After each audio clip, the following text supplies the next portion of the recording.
네, 자, 대전이시고요. 예, 마찬가지로 좀 기본 질문 위주로 드리도록 하겠습니다. 자, 먼저 자기소개 1분, 본인 장점 위주로 해서 자기소개 1분 먼저 부탁드리겠습니다. 안녕하십니까. 저는 꼼꼼하고 쉽게 포기하지 않는 끈기를 가졌습니다. 저는 중국 유학을 마친 뒤 광고 마케팅 회사에 입사해 광고 영업사원으로서 근무를 했었습니다. 저는 저의 광고주를 구하기 위해 하루 100통 가까운 영업 전화를 돌렸습니다. 무작정 전화를 돌렸기 때문에 영업을 하는 도중에 욕도 많이 먹고 종종 협박 전화도 받았었습니다. 그러면서 저는 포기하지 않고 제안서를 만들며 꾸준히 영업하였고 목표 매출을 달성해 정직원으로 승진할 수 있었습니다. 저는 저의 이런 실무 경험은 입직 후 당면할 수 있는 어려운 민원과 힘든 업무 환경 속에서도 포기하지 않고 업무에 적응하는 데 도움이 될 수 있다고 생각합니다. 끝이에요? 음, 뭐, 그래서 뭐, 그런 거를 활용해서 대전에서 할 수 있는 게 뭐가 있을까요? 광고 마케팅 영업을 했기 때문에 저희 대전시에서 시행되고 있는 정책 같은 경우를 홍보하는 데 도움이 될 수 있을 것이라고 생각합니다.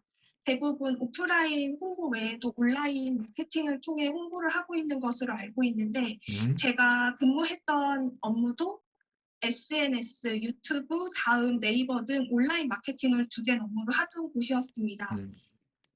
대전에 필요한 정책을 대전시에서 시행하는 정책이 필요한 시민에게 와닿을 수 있도록 타겟팅을 정확히 설정해 제가 홍보에 도움이 될 수 있다고 생각합니다. 오케이. 그러면 뭐, 한번 좀, 최근에 그러면 홍보하는 것 중에 본인이 뭐, 이런 걸 좀 홍보했으면 좋겠다, 이런 게 좀 생각해 보신 게 좀 있습니까? 제가 생각하는 제가 인상 깊었던 정책이 있었는데요. 네. 현재 대전시에서 진행하고 있는 대전형 걷던 몽돌방 사업입니다. 지역 유휴 공간을 활용해서 돌봄 서비스를 제공하고 지역사회 실내 네트워크를 활용해서 서로 각자의 아이를 돌봐주는 정책으로 알고 있는데요. 이 점이 지금 대전시에서 15곳이 운영되고 있는 것으로 알고 있는데 음, 시민들이 많이 모르고 있는 게 큰 아쉬운 점이었습니다. 그래서 현재 대전시가 가지고 있는 데이터를 활용해서 한부모 가족이나 아이 돌봄에 에너지를 쏟을 수 없는 가정에 이 같은 정책이 닿을 수 있도록 홍보를 하면 좋을 것 같습니다. 어떻게 하면 좋겠어요? 홍보를 전문가로서? 제가 생각한 거는 요새는 스마트폰을 많이 이용하기 때문에 배너 광고를 활용하면 좋을 것 같습니다. 또한 SNS 창을 넘길 때 광고 화면이 자연스럽게 노출이 되는데 타겟팅을 설정하면은 대전시가 한부모 가족이나 육아에 어려움을 느껴가지고 지원을 바랬던 기록이 있는 사람에게 그 배너가 자동적으로 노출되게끔 한다면은 한 번쯤 관심 있는 사람이 눌러볼 수 있다고 생각합니다. 뭐, 그 매스 마케팅도 뭐 할 수 있는데, 뭐, 그럴 돈이 없을 가능성이 높죠, 예산이? 제가 근무를 했었을 때 공공기관 발주를 받아서 이런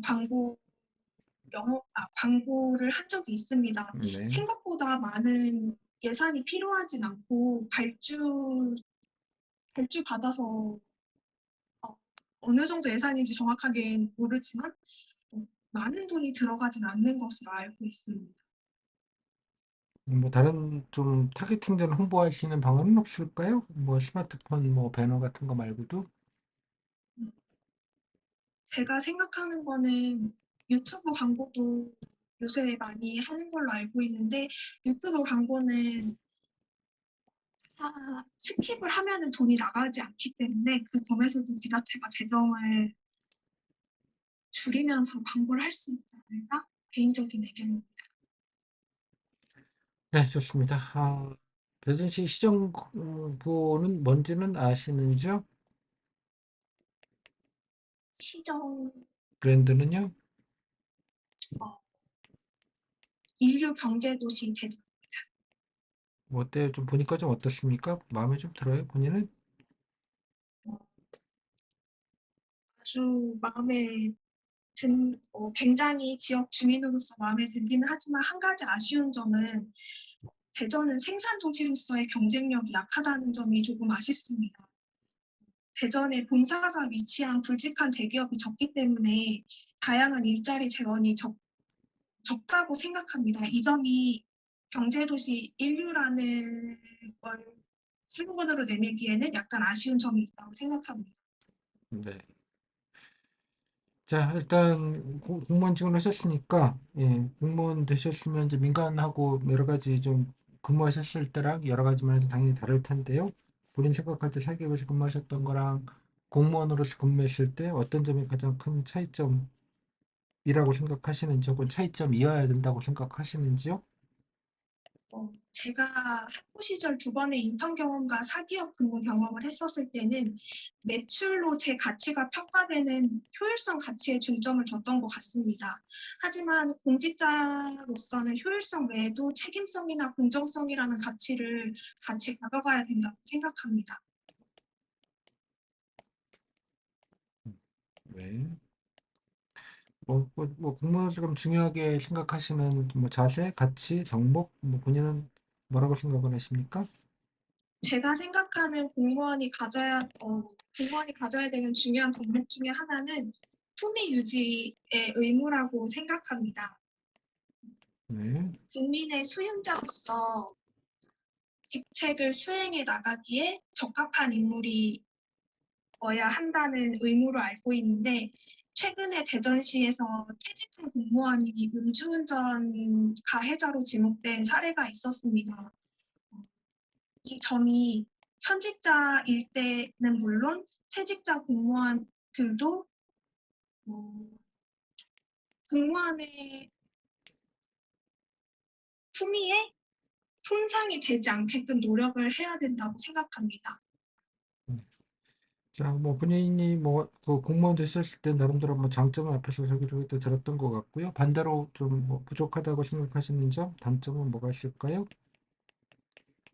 사기업 근무 당시에 저는 수록되어 있는 자료를 해석하는 데 어려움을 느낀다는 걸 발견하게 되었습니다. 저는 이 점을 보완하기 위해서 구글 애널리틱스 자격증을 취득하였고 컴퓨터 활용 능력 자격증을 취득하면서 수로된 자료를 분석하고 제가 직접 타임테이블을 만들 수 있게끔 역량을 기르기 위해 노력했던 경험이 있습니다. 어, 이렇게 노력한 경험을 통해서 공직자도 대부분 문서 작업을 많이 하는 걸로 알고 있는데 이런 역량을 살려서 근무해 보고 싶습니다. 네. 뭐 공무원한테는 창의성도 중요한데요. 본인이 창의성을 발휘한 경험 같은 게 있다면 어떤 걸까요? 유학 시절 중 저는 박람회 통역관 아르바이트를 자주 했었습니다. 제가 학부 3학년 때쯤에 중국에 사드가 터졌던 경험이 있었는데 중소기업 업체가 박람회에 참여하려면 보통 500에서 600만 원 정도가 필요한 것을 알고 있습니다. 네, 업체 사장님께서 이번에 수익이 날지 안 날지 미정인 상황에서 박람회에 참여를 할지 굉장히 고민을 하셨었는데 저는 당시에 사장님께 혹시 클라우딩 펀드를 활용해서 자금을 모집해보는 게 어떻냐고 조심스럽게 제안을 드렸던 경험이 있습니다. 네, 사장님도 믿져야 본전이라는 마음으로 네이버에서 클라우딩 펀드를 시작하셨고 상해 오셔서 박람회를 하실 수 있었고 더 나아가 홍콩 박람회까지 무사히 마쳤던 경험이 있어서 개인적으로 제 제안이 뿌듯해 경험이 있었습니다. 네. 그럼 뭐 공무원 이제 되시면 또 여러 가지 좀 어려움이나 애로도 있을 것 같은데요. 본인이 생각하시는 어려움이나 애로가 어떤 것인지와 뭐 해당되는 어려움이나 애로를 어떻게 좀 극복하실 생각이신지 같이 좀 이어서 들어볼까요? 제가 생각하는 공무원의 어려움은 시민들의 전폭적인 지지와 신뢰를 얻기에 부족하다는 점입니다. 사기업 근무 당시에도 상대방이 제 말에 신뢰를 하지 않는다면 일의 효율이 나지 않는다는 걸 배우게 되었는데요. 전폭적인 시민들이 저희가 시행하는 정책에 대해 지지와 신뢰가 없다면 저희가 하는 것도 크게 공감을 얻지 못하고 저희가 생각한 대로 효율이 나지 않는다고 생각합니다. 그래서 이 점을 극복하기 위해서 민원 업무부터 좀 더 시민의 말에 공감하고 신뢰를 받기 위해서 노력해야 된다고 생각합니다. 네. 요즘 뭐 4차 산업혁명 뭐 이래가지고 챗GPT 뭐 하여간 전 세계적으로 하여간 뭐 난리인데요. 이런 좀 급박한 시기대에서 공무원으로서 좀 필요한 자세나 덕목도 있을 것 같아요. 어떤 자세나 태도가 좀 필요하겠습니까? 챗 GTP나 4차 산업혁명이 굉장히 산업이 광범위하고 어려운 걸로 알고 있습니다. 공부하는 자세와 더불어서 공무원은 시장에서 발생하는 책임감 또한 가지고 있어야 된다고 생각하기 때문에 4차 산업혁명이 시장에서 발현이 된다면 발생할 수 있는 문제점 또한 미리 예상하고 관련된 법령이나 조례까지 미리 생각하는 자세를 미리 생각해 놔야 된다고 생각합니다. 또한 지자체에서 전문가들과 같이 미더을 진행하면서 꾸준히 이 산업이 어떻게 발전해 나갈지 예의주시해야 된다 생각합니다. 네, 좋습니다. 자, 그 정도면 됐고요. 저 마지막으로 못하신 얘기 마무리 말로 듣겠습니다. 우선 되게 주절주절 얘기했는데 면접관님께서 저희 얘기를 들어주셔서 감사드리고 저는 부모님께 게을러지지 말자는 가르침을 받으면서 성장했습니다. 그렇기 때문에 학부 시절이나 어, 기업 근무 당시에도 최대한 많은 경험을 하기 위해서 노력하였고 이 점이 공직 생활에서도 발휘될 수 있기를 희망합니다. 네, 여기까지 12분 했고요.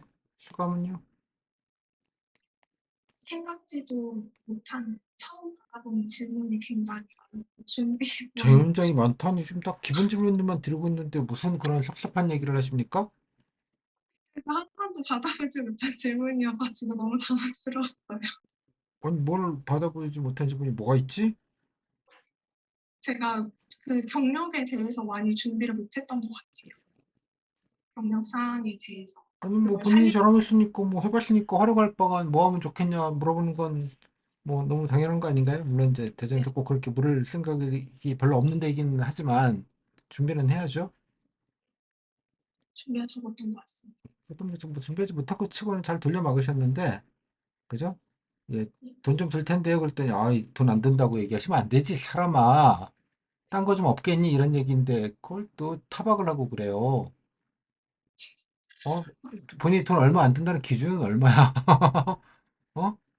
얼마면 돼? 이런 거예요? 저도 말하고 나서 아차 싶었습니다. 그죠? 이게 타겟팅 광고가 안 되잖아요. 너무나 당연하게. 네, 요즘은 뭐 이것저것 뭐 이쪽도 애드센스나 이런 것들도 뭐 나름대로 뭔가 필터링이 많이 개발이 돼서 예전만큼 뭐 그냥 뭐그 복불복은 아닌 건 알겠는데 다른 방은 뭐가 있겠어요? 홍보 방안? 그 시장 정책편에서도 많이 얘기해 드렸는데 이런 거야말로 타겟팅이 동네 골목 타겟팅, 아파트 단지 타겟팅이 중요한 거 아니에요? 맞습니다. 저희 단지. 전자부터 플래카드라도 하나 걸면 되는 거 아니야? 뭐 어려워. 근데 괜히 거기서 저는 그 문제 나올까 봐 그걸 얘기를 못했어요. 아무튼 네, 그러니까 이런 동네에도 하고 버스 정류장 광고도 하고 버스 광고도 하고 동네 아파트에도 플래카드도 걸고 그죠? 네, 예. 뭐 어린이집이나 키즈 카페나 이런 데도 그죠? 이 포스터나 전단지도 좀 돌리고 예. 그런 동네 광고는 원래 그런 거 하는 거예요. 당근에다가 올리든지 당근 예. 그러니까 뭐 그런 조금 이런 것들도 뭐 너무 이렇게 그쪽 하시니까 SNS만 자꾸 이렇게 생각하지 마시고 조금 이렇게 폭넓게 해서 그죠? 플랜카드, 버스 정류장, 마을버스, 그죠? 뭐 키즈 카페 아까 말씀드렸잖아요. 엘리베이터, 네, 동네 아파트 엘리베이터가 얼마나 좋은데 그죠? 뭐 그런 거 등등등 좀 포트폴리오를 좀 생각하시면 좋겠고요. 나머지는 되게 그냥 무난하게 하셨어요. 뭐 특별한 거 없이 그냥 뭐 특별한 내용도 없지만 뭐 특별히 인상적인 것도 없지만 특별히 뭐 못한 것도 없는 예, 그래서 그냥 뭐 했다 뭐 이렇게 했다 뭐 간단간단하게 얘기해서 그냥 또 이런 거는 너무 추상적이어서 이제 본인 얘기로 뭔가 얘기를 끌고 오지 못하는 얘기잖아요. 이렇게 돼버리면 이런 질문 이런 답변들은 그죠? 내 자랑하는 게 아니고 그냥 뭐 그냥 아름다운 무난한 얘기로 그냥 가서 뭐 흠이 될 거 없다는 측면에서는 뭐 무난하다고 볼 수 있는데 본인 자랑이나 뭐 이런 얘기로 좀 연결이 안 된다는 측면에서는 좀 아쉽게 볼 수도 있고 뭐 그럴 것 같아요. 이런 질문들이. 됐죠? 그래서 뭐 그러니까 특히 제가 더 말씀드렸지만 면접을 잘 보셔야 되는 분들은 이런 질문을 잘 하셔야 되는 거예요. 뭐 무슨 쌈박한 정책 아이디어 내고 이러는 게 잘하는 것도 있겠지만 이런 류의 질문들을 이제 본인 얘기로 좀 끌고 들어와서 이제 뭐 조금 더 얘기하시면 좀 좋겠다 이런 생각이 좀 들기는 해요. 중요한 덕목도 자기 자랑으로 쓸 수 있는 건데, 그죠? 이것도 내 자랑으로 써야 되잖아요. 근데 품위 유지 의무라고 얘기하는 순간 본인 자랑할 게 없어지잖아요. 응? 뭐 전문성이라고 하든지 현장에 대한 이해라고 하든지 지역에 대한 애정이라고 하든지 전문성이라고 하든지 그죠? 뭐 소통 능력이라고 해서 본인이 했던 걸 하든지 그죠? 또 예. 또 뭐 특히 이제 뭐 특정 기관에서 좀 몰아쳐서 하는 어떤 효율성이라고 하든지 그래서 본인이 뭐 이렇게 해가지고 뭐 영업 붙였다라는 얘기를 여기다가 넣어가지고 이제 가실 수도 있겠고 그러니까 덕목은 좀 내 자랑으로 좀 쓰시면 좋겠는데 여기서 뭐 자랑이 아니어서 좀 그죠? 좀 아쉽다. 뭐 뜰린 건 없는데 뭐 포인트를 얻기는 뭐 그냥 특별히 포인트 얻을 건 좀 아니다. 기스날 것도 없지만 포인트 날 것도 아니다. 뭐 그런 측면에서는 그냥 무난은 하다. 네, 무난은 하다, 무난도 하다, 무난만 하다. 뭐 하여간 무난은 하다. 말하기 어렵다. 좀 그런 느낌이 무한, 좀 그죠? 예, 뭐 그냥 삐제로 정도 느낌인데 무난은 하고 평이는 하다. 그죠? 그런 느낌이 들어서 그것도 하여간 좀 잘 활용하셔가지고 있잖아요. 뭐 좀 기획안 비슷하게 그죠? 영시 축제 뭐 이런 거 있잖아요. 좀 그것도 기왕이면 좀 그런 것도 좀 해서 영시 축제 뭐 한다고 한 건가요? 제가 정확히 몰라서 그런데 영시 축제 원래 하나요? 시작, 예? 8월 11일부터 아 시작합니다. 8월부터예요? 그러면 그것도 홍보하는 것도 잘 봐봐요. 마침이네요, 그죠? 여러 가지 뭐 홍보하고 있을 거 아니에요? 뭐 SNS도 하고 홈페이지도 하고 모르겠습니다. 그 외에 뭐 어떤 미디어 믹스를 해서 광고할지 홍보할지 모르겠는데 어떤 식으로 홍보인지 봐서 본인 전문가로서 또 이런 것도 했으면 좋겠다. 혹은 이런 것도 좋다. 이런 얘기도 같이 하면 좋잖아요. 면접 때 딱 걸쳐 있는 거 아니에요? 네, 뭐 그런 것도 이제 감안해서 영시축제 관련돼서도 뭐 시에서 워낙 미는 거니까 여하튼 간에 예전에 뭐 성과도 꽤 있었던 축제이기도 하니 뭐 예전과 좀 해서 나름 네, 등등등 해서 좀 뉴스 보도나 이런 것도 좀 챙겨보시고 해서 이런 거 하나 좀 이쁘게 하나 설계해서 좀뭐 칭찬할 것도 칭찬하고 뭐 이런 것도 좀 하면 좋겠다 뭐 제안할 것도 좀 제안하고 그런 것도 좀 괜찮을 것 같아요. 그러면 이제 이런 거는 그냥 일반적으로 뭐 좋은 정책 이런 거로 그냥 넣어가고 뭐 포트폴리오 본인이 좀 말구상을 조금 해보시는 방식으로 해서 좀 정리를 해보시면 좋을 것 같아요. 쯤은 없습니다. 홍보 방안 아무튼 홍보가 쉬운 게 아니에요. 그죠? 뭐 자랑이 조금 캐럿을 다 무난하지만 자, 이 정도 하겠습니다. 고생하셨고요. 시간 뭐 100만 년 남았으니까 조금 구체적으로 해서 조금 정리를 좀 해 보셨으면 좋겠어요. 말씀드린 대로 대전은 워낙 뭐 교수님들이 바라트게 질문해서 이런 질문을 이렇게 체계적으로 조곤조곤 받을 가능성은 없다고 저는 봐요. 그러니까 질문이 몇 개 없을 가능성이 높고 이런 류의 질문들은 따라서 그럴수록 조금 더 밀어넣기 가성비가 조금 더 그죠? 중요하지. 그냥 답변을 그냥 넉넉히 하면 그냥 아무 포인트가 없는 답변 몇 마디 못하고 그냥 끝나는 그래서 준비한 게 너무 허무할 가능성이 되게 높기 때문에 이럴 때일수록 좀 벼려가지고 딱 이렇게 해놓고 쫙 그냥 뭐가 틈만 나면 들이대는 약간 이런 느낌으로 답변 준비를 하시는 게 조금 더 가성비가 좋지 않겠나 그런 생각이 좀 드네요. 말씀 잘 들었나요? 설명을 제가 잘 들었나요? 네, 대전은 좀 가성비가 되게 떨어지는 데기는 해요, 원래가. 본인들 잘못은 아니기는 한데 조금 지문이 난삽하기도 하고 그래서 뭐 어쩔 수 없는 부분인 것 같아요. 약간 좀 잘 컴팩트하게 좀 해서 이렇게 좀 선명하게 좀 갔으면 좋겠어요. 본인 경력사항도 있으니까. 네. 다른 건 잘하셨습니다. 고생하셨습니다. 감사합니다.